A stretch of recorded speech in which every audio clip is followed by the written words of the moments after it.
Hello बच्चों, स्वागत है आपका अपने YouTube चैनल एजुकेशन क्लासेस में। मैं कुलदीप आज आपके लिए बोर्ड परीक्षा का एक बहुत महत्वपूर्ण टॉपिक प्रोटोजोआस होने वाला एक बीमारी जिसको हम मलेरिया कहते हैं उसके बारे में पढ़ने जा रहे हैं। बच्चों ये बहुत ही महत्वपूर्ण आपका एक टॉपिक है इस चैप्टर में, जो कि है रोग तथा स्वास्थ्य। ठीक, स्वास्थ्य तथा रोग, उल्टा बोल दिया, बात एक ही है। स्वास्थ्य तथा रोग नाम से, डिजीज एंड हेल्थ नाम से बेटा आपके एक चैप्टर है 12th में, जो कि एक बहुत ही महत्वपूर्ण ऐसा चैप्टर है जिससे प्रतिवर्ष जरूर प्रश्न पूछे जाते हैं और दीर्घ उत्तरी प्रश्न पूछे जाते हैं। और दीर्घ उत्तरी जो प्रश्न है उसका एक फेवरेट प्रश्न है मलेरिया का जीवन चक्र। तो आज बच्चों हम मलेरिया जीवन चक्र के बारे में देखेंगे। यह न सिर्फ बेटा एक हमारे लिए आंसर देने के लिए परीक्षा में पूछा सवाल है, बल्कि इसकी जानकारी होना इसलिए भी आवश्यक है क्योंकि एक बहुत ही जानलेवा खतरनाक बीमारी भी है। हम आज इस बीमारी के बारे में पढ़ेंगे कि बीमारी को करता कौन है, मतलब कारक कौन है, इसका जीवन चक्र कैसे होता है, इसके लक्षण क्या होते हैं और इसका बचाव तथा इलाज क्या उपलब्ध है, इसके बारे में पढ़ेंगे। ठीक, इतना आपसे बोर्ड में पूछता है। आपको इसका जीवन चक्र बनाने के लिए तथा उसको एक्सप्लेन करने के लिए अर्थात व्याख्या करने के लिए जरूर आता है। तो आप आज इस चैप्टर को इस टॉपिक को आज बहुत महत्वपूर्ण ढंग से पढ़ेंगे। ठीक, अच्छे से ध्यान लगा पढ़ेंगे और मैं विश्वास के साथ कहता हूं बेटा, अगर आपने इसको पढ़ लिया उसके बाद आपको ये अच्छी तरीके से आ जाएगा। अगर ये क्वेश्चन आता है बोर्ड में तो मेरा ये दावा है कि अगर आपने इसे अच्छे से पढ़ा हुआ तो 100% आपको मार्क जरूर मिलेंगे। ठीक, चलिए स्टार्ट करते हैं बच्चों। चैप्टर में ये जो हमारा टॉपिक है ये है मलेरिया। मलेरिया बेटा उस रोग का नाम है जिसके बारे में हम पढ़ेंगे। और मलेरिया जो है बेटा रोग, ये प्रोटोजोआ से होता है। ठीक, आपने 11वीं कक्षा में पढ़ा हुआ है कि इस पृथ्वी के सारे जगत को हम 5 भागों में बांट देते हैं। ठीक, जगत मोनेरा, जगत प्रोटिस्टा, जगत कवक, जगत जंतु और जगत पौधे। ठीक, यहाँ पे बेटा जो जगत हमारा प्रोटिस्टा है, प्रोटिस्टा का ही बेटा एक हमारा मेंबर होता है जिसको हम कहते हैं प्रोटोजोआ। और प्रोटोजोआ का ही बेटा एक स्वरूप होता है जिसको कहते हैं स्पोरोजोआ। स्पोरोजोआ बेटा ऐसे प्रोटोजोआ कहते हैं बेटा जिनके शरीर में, जिनके जीवन काल में कभी न कभी स्पोर का निर्माण होता है। ठीक, तो प्रोटोजोआ का ही बेटा एक स्पोरोजोआ नाम की एक स्थिति होती है, एक प्रकार होता है। और इसी स्पोरोजोआ का एक बहुत ही महत्वपूर्ण प्रोटोजोआ है जिसका नाम है प्लाज्मोडियम। तो प्लाज्मोडियम नाम का एक हमारा महत्वपूर्ण प्रोटोजोआ है। हम यहाँ प्लाज्मोडियम की बात क्यों कर रहे हैं, पढ़ तो हम मलेरिया के बारे में रहे हैं। असल में बेटा ये मलेरिया नामक जो बीमारी होती है, यह बीमारी इसी प्लाज्मोडियम नामक प्रोटोजोआ के द्वारा होती है। मतलब इस बीमारी का जो कारक है, प्लाज्मोडियम का जो कारक है बच्चों, वो क्या है, प्लाज्मोडियम। ये क्या है बेटा, कारक। कारक मतलब बीमारी करने वाला। तो यह बीमारी मलेरिया एक बहुत ही महत्वपूर्ण बीमारी है जिसके बारे में आपको पढ़ना है। और इसका कारक होता है प्रोटोजोआ। प्रोटोजोआ की भी किस कैटेगरी से बेटा, स्पोरोजोआ। इसका नाम है प्लाज्मोडियम। प्लाज्मोडियम नामक इस प्रोटोजोआ की वजह से आपके शरीर में जो रोग होता है उसे हम कहते हैं मलेरिया। ठीक, बीमारी का नाम बेटा याद रखिए मलेरिया है और बीमारी करने का कारक नाम क्या है, प्लाज्मोडियम है। ठीक, अब आप कहेंगे सर ये मच्छरों के बारे में बात होती है कि मच्छर काटने से मलेरिया हो जाता है और आप कह रहे हैं कि प्लाज्मोडियम की वजह से हो रहा है। तो असल में बच्चों जो मच्छर होता है, जो मच्छर की वजह से ये बीमारी होती नहीं है, मच्छर की वजह से बेटा बीमारी फैलती है। ठीक, बीमारी को फैलाने का काम कौन करता है, मच्छर करता है। ठीक, तो मच्छर के काटने से ये प्लाज्मोडियम आपके शरीर में जाएगा। देखिए बच्चों, जरूरी नहीं है किसी मच्छर ने आपको काट लिया तो आपको वो तुरंत मलेरिया हो जाएगा। केवल उसी मच्छर के काटने से आपको मलेरिया होगा बच्चों जिस मच्छर के अंदर ये प्लाज्मोडियम प्रोटोजोआ मौजूद होगा। ये प्लाज्मोडियम मच्छर आपके शरीर में ट्रांसफर कर देगा, स्थानांतरित कर देगा और तब कहीं जा करके वह बीमारी आपके शरीर में दिखाई देगी। मैं आपके लिए बोल रहा हूँ, इसका मतलब ये मत सोचिए कि मैं बद्दुआ कर रहा हूँ कि आप मलेरिया से पीड़ित हो जाए। मैं आप मतलब जिस भी व्यक्ति के शरीर में जा रहा है, इसको मेरे प्यारे बच्चे अपने ऊपर ना ले। ठीक, मैं अपने ऊपर ले लेता हूं। ठीक, तो अगर ये मच्छर जिसके पास प्लाज्मोडियम है वो मुझे काटेगा तो मेरे शरीर में क्या हो जाएगा, मलेरिया हो जाएगा। ठीक, लेकिन कोई सामान्य मच्छर जिसके शरीर में प्लाज्मोडियम का प्रोटोजोआ नहीं है, वो अगर मुझे काटता भी है तो मुझे मलेरिया बीमारी नहीं होगी। ठीक, तो वाहक कौन है बेटा, यहाँ पे वाहक है प्लाज्मोडियम। बीमारी का नाम क्या है, मलेरिया। और बीमारी फैलाने का, ठीक, देखो ये बीमारी कैसी बेटा, एक संक्रामक बीमारी है। संक्रामक बीमारी किसे कहते हैं बेटा, जो एक व्यक्ति से दूसरे व्यक्ति में किसी माध्यम से फैल जाती है उसी को बेटा हम क्या कहते हैं, संक्रामक बीमारी कहते हैं। और ये संक्रामक बीमारी जिस वाहक की वजह से हो रही है उसका नाम है मच्छर। ठीक, तो मच्छर क्या है, वाहक है। अच्छा, ये जो प्लाज्मोडियम है इसकी बहुत सी प्रजातियां पाई जाती हैं पृथ्वी पर। ठीक, एक जो सर्वाधिक कॉमन है बेटा वो है प्लाज्मोडियम वाइवेक्स। ठीक, ये पाया जाता है हमारे प्यारे भारत में, इंडिया में और अफ्रीका में। इंडिया और अफ्रीका में बहुत ही कॉमन पाया जाता है बेटा। और आपको बता दूं कि पृथ्वी पर इस पूरे देश में जितने यहाँ पे विश्व में देश हैं, उनमें मलेरिया एक बहुत ही घातक बीमारी है। प्रतिवर्ष बेटा करोड़ों लोग इससे पीड़ित होते हैं और लाखों लोग की इससे जान जाती है। ठीक, यह एक बहुत ही जानलेवा बीमारी है। और जितनी भी जानें जाती हैं बेटा, उन जानों में से 90%, ठीक, 90% जो जाने जाती हैं, मृत्यु होती है बेटा, वो होती है अफ्रीका में। ठीक, तो अफ्रीका महाद्वीप में सर्वाधिक फैलने वाली बीमारी है। और अफ्रीका में और इंडिया में पाए जाने जो कॉमन स्पीसीज होती है, इसकी प्रजाति होती है, उसे हम कहते हैं प्लाज्मोडियम वाइवेक्स। ठीक, इसके अलावा बेटा प्लाज्मोडियम ओवेल, प्लाज्मोडियम मलेरिया और प्लाज्मोडियम फैल्सीपेरम, ये भी कुछ इसकी प्रजातियां होती हैं। इनमें से बेटा जो प्लाज्मोडियम फैल्सीपेरम है, ये सर्वाधिक जानलेवा है। मतलब जो सबसे खतरनाक अगर कोई है इसमें, तो वो है प्लाज्मोडियम फैल्सीपेरम। और सर्वाधिक पाया जाने वाला कौन सा है बेटा, वो है प्लाज्मोडियम वाइवेक्स। मतलब प्लाज्मोडियम वाइवेक्स सर्वाधिक पाया जाता है विश्व के लगभग सभी कोनों पर, लेकिन जो सबसे जानलेवा है, जिसकी वजह से सबसे ज़्यादा मृत्यु होती है, वो होता है प्लाज्मोडियम फैल्सीपेरम। ठीक, ये भारत में नहीं पाया जाता है, इस वजह से यहाँ पे इतने आंकड़े नहीं होते हैं। इसके बावजूद ही बहुत ज़्यादा मृत्यु होती है। लेकिन प्लाज्मोडियम फैल्सीपेरम अफ्रीका में बहुत पाया जाता है, इसलिए वहाँ पर मृत्यु होने की दर बहुत ज़्यादा होती है इस रोग से। ठीक, तो आपने क्या समझा बेटा, बीमारी का नाम मलेरिया, वाहक का नाम कारक का नाम क्या है बेटा, प्लाज्मोडियम। प्लाज्मोडियम की कितनी प्रजातियां पाई जाती हैं, 4 प्रजातियां पाई जाती हैं, Plasmodium vivax, Plasmodium oval, Plasmodium malaria और प्लाज्मोडियम फैल्सीपेरम। और इस बीमारी को एक बीमारी पीड़ित व्यक्ति से स्वस्थ व्यक्ति में पहुंचाने का काम कौन करता है, एक वाहक करता है, जिसको बेटा क्या कहते हैं, मच्छर कहते हैं। अब मच्छर बेटा कोई मच्छर नहीं, मच्छर की भी एक प्रजाति, कौन सी मच्छर प्रजाति, देखिए मैं उसको, आप स्क्रीनशॉट ले लीजिए ताकि मैं वहाँ पर लिख सकूँ। ठीक, चलिए, प्लाज्मोडियम इस बीमारी को, ठीक, इस बीमारी को फैलाने का काम जो मच्छर करता है, ठीक, वो मच्छर है हमारा मादा एनोफ्लीज मच्छर। तो मादा एनोफ्लीज मच्छर वो मच्छर है, ठीक, मादा एनोफ्लीज मच्छर वो मच्छर है बच्चों, जिसकी वजह से यह बीमारी फैलती है। मादा मच्छर ही हमें काटती हैं, क्यों, क्योंकि जो नर मच्छर होते हैं उनको जो भोजन प्राप्त होता है वो फलों के रस या फूलों के रस से प्राप्त होता है। मादा को भी जो भोजन होता है वही फलों के रस या फूलों के रस से प्राप्त होता है। लेकिन जो मादा में अंडे बनते हैं, उस अंडे के अंदर जो कैल्शियम होता है, उस कैल्शियम की पूर्ति के लिए हमारा रक्त की आवश्यकता होती है। इसलिए जो फीमेल मॉस्किटो होती है, जो मादा मच्छर होती हैं, केवल वही काटती, तो मच्छर काटता नहीं बच्चों, काटती हैं। और ये मच्छर जो मलेरिया फैला रहा है बेटा, उसका नाम क्या है, एनोफ्लीज मच्छर है। तो मादा एनोफ्लीज मच्छर से बीमारी होती है, तो बीमारी का नाम मलेरिया, फैलाने वाले का नाम एनोफ्लीज मच्छर। और साथ ही साथ इस बीमारी का कारक कौन है बेटा, प्लाज्मोडियम। प्लाज्मोडियम की कई प्रजातियां यहाँ पे आपने देख ली। ठीक, चलिए अब आगे बढ़ते हैं, आपको इतना समझ में आ गया है, आते हैं। देखिए अब ये जो प्लाज्मोडियम का अगर हम देखें कि हमारे शरीर में कैसे फैलता है, कैसे हमारे शरीर में रोग पहुंचाता है, इसके क्या लक्षण होते हैं, कैसे होते हैं, इसके बारे में देखते हैं।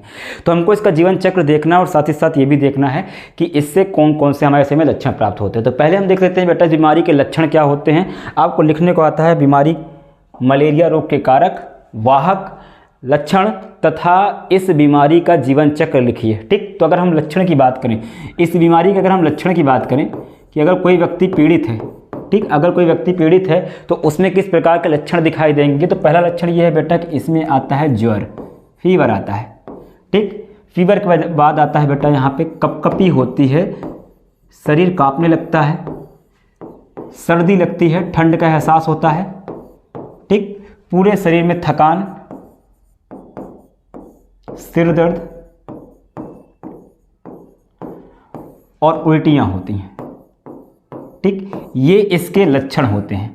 जब भी किसी को मलेरिया होता है तो बहुत ज़्यादा फीवर आता है, बुखार ऐसा होता है जो कॉन्टिन्यूस नहीं रहता, लगातार नहीं बना रहता है, वो रात के समय में उतर जाता है और दिन के समय में फिर से आ जाता है। तो ऐसा बुखार होता है, चढ़ता उतरता बुखार, कपकपी होती है पूरे शरीर में, सर्दी का अनुभव होता है, इस वजह से ठंड लगती है, कपकपी होती है, थकान का महसूस होता है, सिर दर्द होता है, बदन दर्द होता है, उल्टियाँ होती हैं। ये इसके क्या होते हैं, लक्षण होते हैं, ये सामान्य लक्षण होते हैं इस बीमारी के। ठीक, अब इस बीमारी में ये जो इतने लक्षण होते हैं, ये लक्षण होते क्यों हैं, इसके आने का कारण क्या होता है, इसको समझने के लिए हमको इस मलेरिया का जीवन चक्र देखना है। आपकी एनसीईआरटी में ये दिया हुआ है, आप सही लोग एनसीईआरटी खोल के बैठ जाइए और देखिए, उस चित्र का मिलान करिए। मैंने आपके लिए वो चित्र खुद से बनाया हुआ है, मैंने एनसीईआरटी का वह लिया नहीं है। आइए देखते हैं उस चित्र में कि जीवन चक्र कैसे होता है। ठीक, तो अगर हम बात करें, ये आपके सामने वो मलेरिया का जीवन चक्र है जिसकी हम बात करने वाले हैं। अभी मैंने कुछ लिखा नहीं है, समझते हैं पहले। मलेरिया का जो जीवन चक्र होता है बेटा वो द्विपोषक होता है। द्विपोषक मतलब क्या होता है कि इसका जो पूरा जीवन चक्र होता है वो दो पोषकों में संपूर्ण होता है। पोषक मतलब क्या होता है? होस्ट। होस्ट मतलब जिसके ऊपर जो परजीवी होते हैं, निर्भर होते हैं, उनको हम पोषक कहते हैं।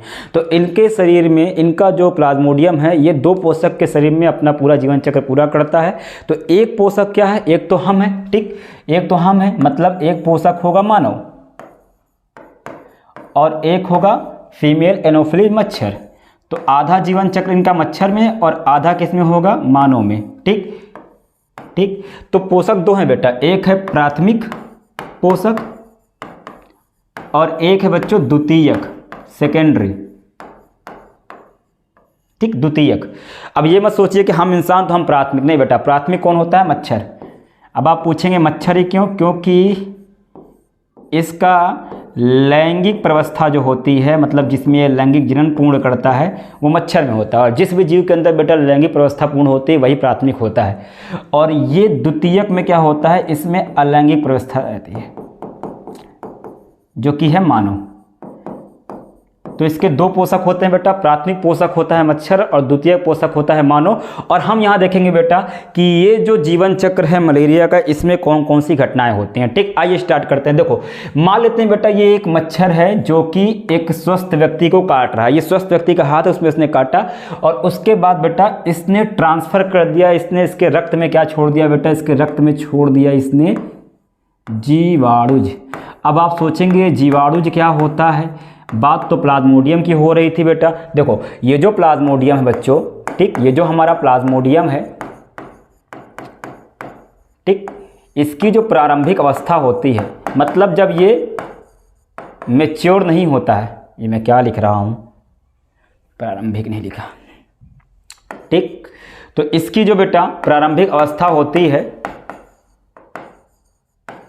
ठीक, इसकी जो प्रारंभिक अवस्था होती है बेटा उसे कहते हैं जीवाणुज। मतलब जब ये पूरी तरह से विकसित नहीं हुआ रहता है तो बेटा इसे कहते हैं जीवाणुज यानी स्पोरोजोइट। याद हो बेटा मैंने आपको शुरुआत में बताया था कि ये प्रोटोजोआ के स्पोरोजोइट से के ग्रुप का होता है, स्पोरोजोइट, जिसके शरीर में स्पोर बनते हैं। स्पोर ही तो बन रहा है बेटा, ठीक।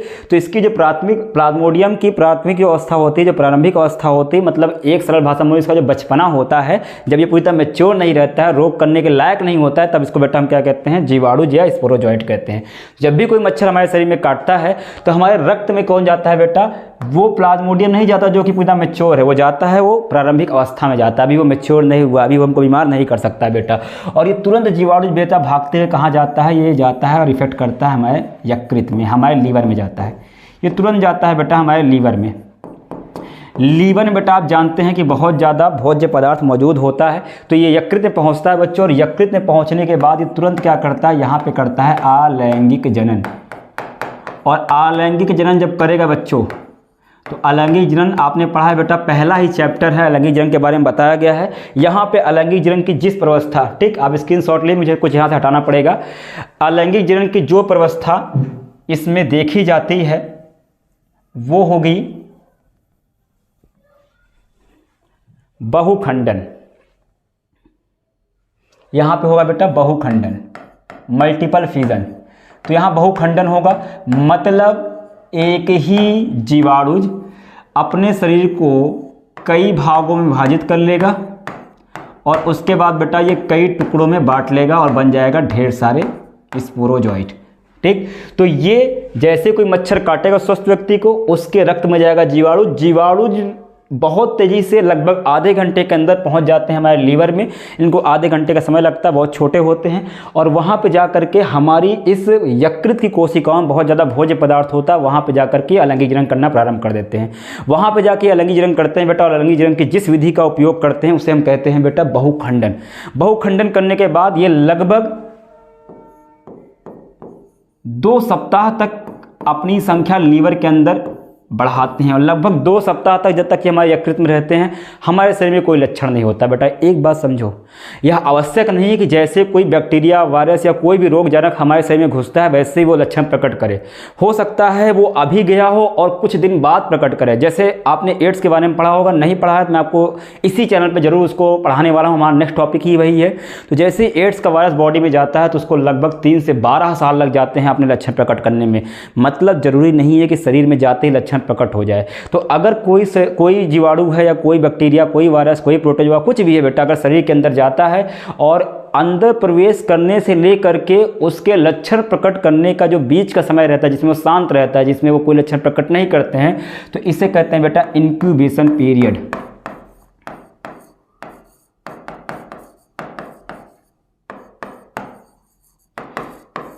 उद्भवन काल। तो भाई यहाँ पे उद्भवन काल रहता है इसका, इंक्यूबेशन पीरियड। इसका मतलब बच्चों कि लगभग 2 सप्ताह तक ये अपने इंक्यूबेशन पीरियड में रहता है, मतलब कोई लक्षण प्रकट नहीं करता है। उसके बाद बेटा 2 सप्ताह के बाद बेटा या लीवर की कोशिका को, यकृत की कोशिका को तोड़ते हुए पहुँच जाता है कहाँ पे, आपकी आरबीसी पर।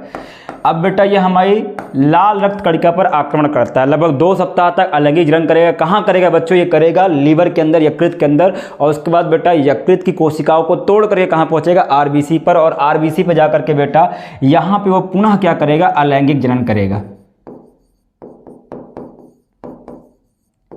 ये पुनः क्या करेगा बेटा, अलैंगिक जनन करेगा, अपनी संख्या बढ़ाएगा और आरबीसी से भोज्य पदार्थ लेगा बेटा। और साथ ही साथ क्या होगा बेटा, यही वो समय रहेगा ये जब आरबीसी को तोड़ करके बाहर आएगा। ठीक, ये क्या करेगा, आरबीसी को तोड़ करके बाहर आएगा। जब ये आरबीसी को तोड़ करके बाहर आएगा बेटा तो उस समय एक हानिकारक पदार्थ बनाएगा जिसको हम कहते हैं हीमोजोइन। बेटा इसको एकदम अंडरलाइन कर लेना। हीमोजोइन नाम का बेटा एक, ठीक, हीमोजोइन नाम का बेटा एक खतरनाक विषाक्त पदार्थ बनाएगा। और हीमोजोइन बेटा वो पदार्थ है जो कि मलेरिया के सभी लक्षणों के जिम्मेदार होता है। मतलब बुखार आना, उल्टी आना, कपकपी आना, ये सब लक्षण तब तक नहीं दिखेंगे बेटा जब तक ये हीमोजोइन नाम का केमिकल नहीं बनेगा। और हीमोजोइन नाम का ये विषाक्त पदार्थ तब बनता है जब आरबीसी को तोड़ करके ये प्लाज्मोडियम बाहर आता है। तो जब तक लीवर के अंदर रहेगा किसी प्रकार का हीमोजोइन नहीं बनेगा। जब तक हीमोजोइन नहीं बनेगा तब तक किसी प्रकार का लक्षण प्रकट नहीं होगा। और जब लक्षण प्रकट होगा कब, जब ये आरबीसी पर आक्रमण करेगा, उसकी आरबीसीज की कोशिकाओं को नष्ट करेगा, तोड़ना शुरू करेगा, तब कहीं पे जाके क्या बनेगा, हीमोजोइन बनना शुरू हो जाएगा। ठीक, अब देखो ये जो हीमोजोइन बनना शुरू हो जाता है ये लक्षण को प्रकट करता है। अब होगा क्या बेटा, ये जो बाहर निकले हुए प्लाज्मोडियम है, अब ये क्या करेंगे बेटा, अब ये बनाना शुरू करेंगे गैमेटोफाइट। ठीक, अब ये गैमेटोफाइट बोल दिया। अब इनमें एक अवस्था आएगी, इसे कहेंगे बेटा गैमेटोसाइट। गैमेटोसाइट ये बनाएंगे बेटा गैमेटोसाइट। गैमेटोसाइट क्या होता है बेटा, ठीक, या युग्मक अवस्था। ये गैमेटोसाइट बनाएंगे, युग्मक अवस्था में आएंगे। युग्मक अवस्था मतलब ऐसा शरीर जो युग्मक बना सकता है। अभी तक आपने देखा ये अलैंगिक जनन कर रहे थे, परंतु अब ये क्या करना चाहते हैं, लैंगिक जनन करना चाहते हैं। और लैंगिक जनन करने के लिए जरूरी होता है युग्मक। तो ये आरबीसी को तोड़ करके बनाते हैं गैमेटोसाइट। याद रखिएगा गैमेट युग्मक नहीं बन रहे हैं। युग्मक बनने के लिए जो तापमान चाहिए वो हमारे शरीर में नहीं होता है। सारी घटनाएं हमारे शरीर में हो रही हैं। तो यहाँ तक बेटा युग्मक नहीं बना है। युग्मक बनाने वाला जो शरीर की संरचना होती है वो बन के तैयार हो गई। तो प्लाज्मोडियम क्या करेगा बेटा, आरबीसी से बाहर आएगा और आरबीसी से बाहर आके क्या बनाएगा बेटा, ऐसा अवस्था बनाएगा जो युग्मक बना सकते हैं। ठीक, अब ये क्या होगा बेटा, ये बना रहा है, देखो ये आया अवस्था में, ये देखो ये वही अवस्था है, ठीक, जो गैमेट बनाएगा, गैमेटोसाइट। अब ये क्या करेगा बेटा, ये 2 प्रकार के गैमेटोसाइट बनाएगा। एक बनाएगा बेटा नर और एक बनाएगा मादा। तो ये दोनों ही याद रखना बच्चों, मैं बार बार बोल रहा हूँ, ये दोनों ही युग्मक नहीं है। युग्मक बनाने वाली अवस्थाएं हैं। ठीक, ये युग्मक अवस्था है, अभी युग्मक नहीं बन रहा है। युग्मक बनने के लिए जो तापमान चाहिए वो हमारे शरीर में नहीं होता है। तो इतना कार्य हो गया मानव के शरीर के अंदर। क्या कहेगा फिर से देखिए, एक मच्छर ने व्यक्ति को काटा, उसके बाद बेटा उसके अंदर छोड़ दिए प्लाज्मोडियम की प्रारंभिक अवस्था जिसको हम कहते हैं जीवाणु, स्पोरोजॉइड। स्पोरोजॉइड बेटा जाएंगे किसके अंदर, लीवर के अंदर जाएंगे। लीवर के अंदर जाके, यकृत के अंदर जा करके ये करेंगे बेटा बहुखंडित, जो कि अलैंगिक जनन का एक प्रकार होता है। बहुखंडन करके बेटा लगभग 2 सप्ताह तक 14 दिन तक ये क्या करेंगे, हमारे लीवर के अंदर अपनी संख्या को बढ़ाएंगे। जब इनकी संख्या खूब बढ़ जाएगी तो ये तोड़ करके बाहर आ जाएंगे लीवर से, और तोड़ करके बेटा इनका अगला निशाना क्या होगा, ये आरबीसी पर आक्रमण करेंगे। आरबीसी पर आक्रमण करने के बाद बेटा ये उसको तोड़ करके बाहर निकलते हैं। जब तोड़ करके बाहर निकलते हैं तो इसी दौरान देखो हीमोग्लोबिन होता है आरबीसी पर, उसी हीमोग्लोबिन का उपयोग करके बनाते हैं हीमोजॉइन। और हीमोजॉइन एक जहरीला पदार्थ होता है जो कि मलेरिया के सारे लक्षणों के लिए उत्तरदायी होता है। मलेरिया के सारे लक्षण जो आपने देखे बेटा, फीवर का आना, बुखार का आना, यानी कपकपी होना, उल्टी होना, ये सब तभी होगा जब हीमोजॉइन बनेगा। अब ये जब बाहर आते हैं आरबीसी से बच्चों, तो ये एक नई अवस्था में जाते हैं जो कि लैंगिक जनन कर सकता है, उसको हम कहते हैं युग्मक अवस्था। और युग्मक अवस्था में जाने के लिए इनको जो तापमान चाहिए, इस युग्मक अवस्था से आगे चल करके युग्मक बनाने की जो तापमान चाहिए वो मानव शरीर के अंदर नहीं होता है। तो बेटा युग्मक अवस्था बनाते हैं और यहाँ पे एक नर और एक मादा युग्मक अवस्था बन के तैयार हो जाती है। इतना कार्य होता है मानव में। अब मान लो ये जिस व्यक्ति को इसने काटा है, इसी व्यक्ति को दूसरा एक मच्छर काट ले, उसका खून पीना शुरू कर दे, ये वही व्यक्ति है, ये रोग से पहले का है और ये जब रोगी हो गया तब। अब इसी व्यक्ति को अगर दूसरा मच्छर काट ले जो कि स्वस्थ है, स्वस्थ मतलब इन द सेंस कहने का मतलब ये है कि उसके शरीर में किसी प्रकार का प्लाज्मोडियम नहीं है, जैसे वो खून अपने अंदर लेगा बेटा, साथ ही साथ क्या होगा, ये जो नर युग्मक अवस्था थी और मादा युग्मक अवस्था है वो भी क्या होगी, इस मच्छर के अंदर चली जाएगी। जब इस मच्छर के अंदर चली जाएगी बेटा, मैंने क्या कहा कि जो तापमान चाहिए युग्मक बनने के लिए वो कहाँ होता है, मच्छर के पास। अब इस मच्छर के अंदर क्या बनेगा बेटा, बनेगा नर युग्मक और प्लस मादा युग्मक, और दोनों ही कहाँ बनेंगे बेटा, इस मच्छर के अंदर। अब तक युग्मक क्यों नहीं बने थे बच्चों, क्योंकि मानव के अंदर जो तापमान होता है वो इस युग्मक बनने के लिए आदर्श नहीं है। तो जैसे ही बेटा मच्छर के अंदर ये जाएंगे, नर युग्मक और मादा युग्मक अवस्था जो है वो अंदर जाएगी मच्छर के अंदर, वो तुरंत ही नर युग्मक और मादा युग्मक के अंदर बदल जाएंगे। और ये नर युग्मक और मादा युग्मक क्या होंगे, इस मच्छर के अमाशय के अंदर, इसकी जो अमाशय है बेटा, इसका जो पेट है उसमें जाके क्या होंगे बेटा, ये देखिए एक मादा युग्मक है और एक नर युग्मक है, दोनों क्या कर रहे हैं बेटा, यहाँ पे निषेचन कर लेंगे। ये निषेचन कर लेंगे बच्चों। उसके बाद निषेचन के पश्चात क्या होगा, इसकी जो अमाशय है उसमें ढेर सारे क्या बन जाएंगे, जीवाणुज। अब ये जीवाणुज जो होंगे बच्चों, ये चले जाएंगे मच्छर की लार ग्रंथि में। ठीक, जैसे हमारे पास लार ग्रंथि होती है, मच्छर के पास भी लार ग्रंथि होती है, लार ग्रंथि में चले जाएंगे। और अगर इसी मच्छर ने किसी दूसरे व्यक्ति को काटा तो उसके शरीर में क्या भेज देगा, जीवाणुज भेज देगा। कंप्लीट बेटा, ये मच्छर के अंदर आधा जीवन चक्र देखा आपने, आधा मानव के अंदर। ठीक, तो आपने देखा किस प्रकार से इसका जीवन चक्र होता है।